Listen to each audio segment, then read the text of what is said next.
जय जगन्नाथ। आशा करुच्ची समस्ते भलरे थे। आम नहीं आसीचु सीडीपी रो 10टी मोस्ट इम्पोर्टाट क्वेश्चन को नहीं आउ गोटे सेट माने सेकंड सेट आम नहीं आसीचु जो माने ओटीटी पेपर 2 जेटी किंबा एटीर पेपर 2 बा कैटेगरी 2 प्रिपरेशन होउचंती सही आशायी मानक पई ए वीडियोटी बहुत लाभदायक एवं यह वीडियोटी निहाती आवश्यक देखंतु कहीं ना एथिरे परीक्षा आसवा भाया बछा बछा प्रश्न को नहीं किसी वीडियो प्रश्न को नहीं वीडियो बना जाए तो देखंतु डेरी न करी आमे आगामी क्वेश्चन को अटेंड करिबा।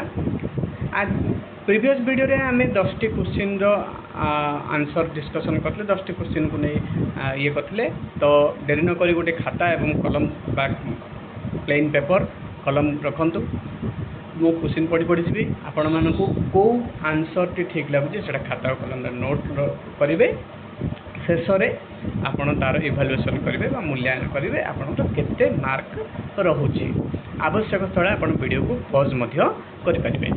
देखो प्रथम क्वेश्चन बा 11 नंबर क्वेश्चन होची केउंटी केंद्रीय पाठ्यक्रम एक उपादान नुह केंद्रीय पाठ्यक्रम कौटी गोटे उपादान नुह सांविधानिक कर्तव्यबोध ऑप्शन ए देला ऑप्शन बी देला विदेशर संस्कृति और परंपरा अध्ययन ऑप्शन सी देला परिवेशर सुरक्षा ऑप्शन डी देला वैज्ञानिक मनोभाव यही 4टी ऑप्शन भितर कौ ऑप्शन टी हम यार आंसर। नेक्स्ट क्वेश्चन देला व्यक्तिगत दक्षता को सर्वदा समान और निर्भुल भाव मापी पारुथिबा परीक्षणर गुण को कौन कहा जाए व्यक्तिगत दक्षता को सर्वदा समान और निर्भुल भाव मापी पारुथिबा परीक्षणर गुण को कौन कहा जाए वैधता कहा जाए ना आमर ऑप्शन ए वैधता ऑप्शन बी विश्वसनीयता ऑप्शन सी वस्तुनिष्ठता ऑप्शन डी लक्ष्य केंद्रिक आपन को कौ ऑप्शन टी ठीक लगुच जल्दी जल्दी खातार लिखि रखु ऑप्शन माने ऑप्शन जदि आप सी ऑप्शन डी ऑप्शन एमती लिखुंट ता सहित आपण मैंने ये गुड़ाक लिखु डिस्क्रिप्शन गुड़ाक लिखु जमी गोटे क्वेश्चन ऑप्शन गोटे क्वेश्चन आंसर भावुं आप धन्य ख खाली ख न लिखि ये पूरा संपूर्ण लाइन लिखे देखो ये क्वेश्चन आंसर ख नुह आपको जोटा ठीक लगे कहे। देखो 13 नंबर क्वेश्चन देला अंतर्निहित स्थिरता किपरि मपा जाई पारिबो अंतर्निहित स्थिरता किपरि मपा जाई पारिबो गोटे पिलार अंतर्निहित स्थिरता को भीतर थिबा स्थिरता को किपरि मपा हबो घटनावलीर विवरणी पद्धति द्वारा ना परीक्षण पुनः परीक्षण पद्धति द्वारा ना अर्धकरण पद्धति द्वारा कौन से नुह ए भर कौन से नुह आपन को ऑप्शन टी ठीक लगुच। नेक्स्ट क्वेश्चन देला कौन सी एक शिक्षणर विश्वस्तता निरूपण निमंते केउ पद्धति प्रयोज्य शिक्षणर विश्वस्तता निरूपण निमंते केउ पद्धति प्रयोज्य नुह देला ऑप्शन ए देला पुनःकरण पद्धति ऑप्शन बी देला समतुल्य फॉर्म पद्धति ऑप्शन सी अर्धकरण पद्धति ऑप्शन डी परीक्षण शर्त पद्धति आपन को कौ ऑप्शन टी ठीक लगुच लिखि रखंतु। नेक्स्ट क्वेश्चन देला निम्नोक्त केउंटी ज्ञान संगठन शिक्षणर नियम नुह केउंटी ज्ञान संगठन शिक्षणर नियम नुह ऑप्शन ए देला शिक्षार्थी माने निज निमंते ज्ञान संगठन करथांती ऑप्शन बी शिक्षण एक ज्ञान संगठन प्रक्रिया ऑप्शन सी शिक्षण एक सामग्रिक क्रिया बा कार्य ऑप्शन डी शिक्षक श्रेणी कक्ष रे कौन सी समस्यार समाधान उपनीत होगा निमंते चेष्टा करि थांती एई 4टी ऑप्शन तो कोठी ठीक लागुछि लिखि रखंतु। नेक्स्ट क्वेश्चन देला जीवकोश गुड़िकर बहुगुणित हेबा ही वृद्धि जहाँकि उच्चता और ओजन वृद्धि को बुझाई थाए मात्र विकास प्राणी मध्य समुदाय परिवर्तन को सूचाई थाए यही उक्तिटू किए कही उक्तिटू बी हर्लक कही ना फ्रांक कही ना क्रो एंड क्रो कही ना आल्पोर्ट कही किए यही उक्तिटू कही आपण कौ ऑप्शन टी ठीक लगुच माने कौ ऑप्शन टी ठीक हम लगुच नु कौ ऑप्शन टी ठीक हम से ऑप्शन टी आपण लिखंतु। नेक्स्ट क्वेश्चन इंग्लिश से क्वेश्चन टी देछि आपण जो माने इंग्लिश से पढ़िया चाहते पॉज करी पढ़ी पारिबे।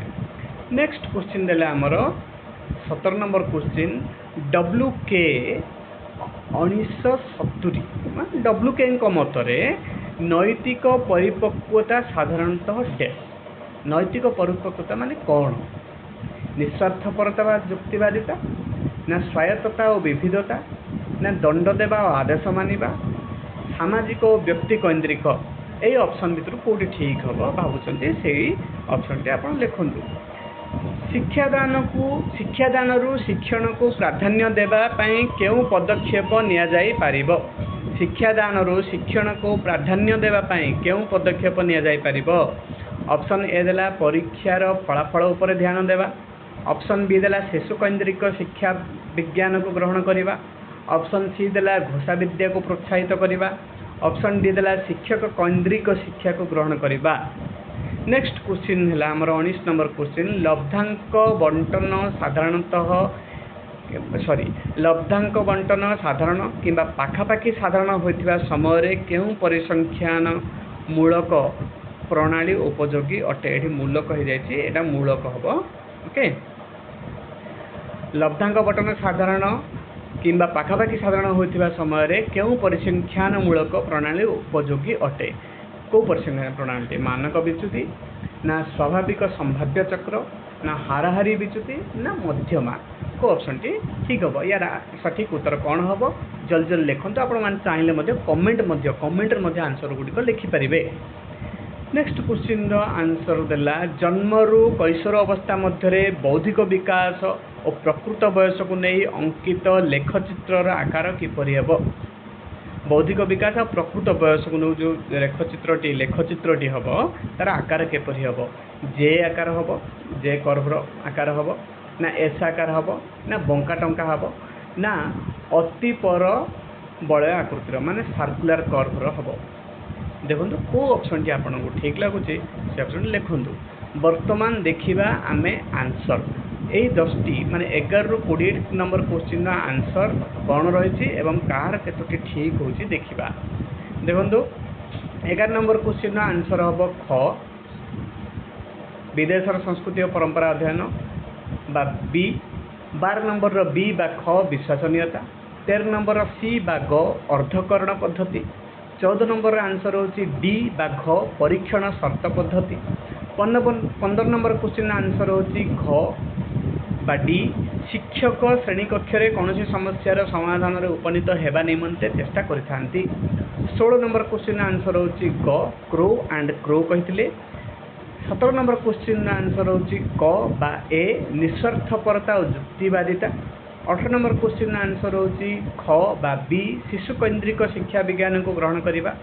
19 नंबर क्वेश्चन आंसर होची ए बा मानक विच्युति।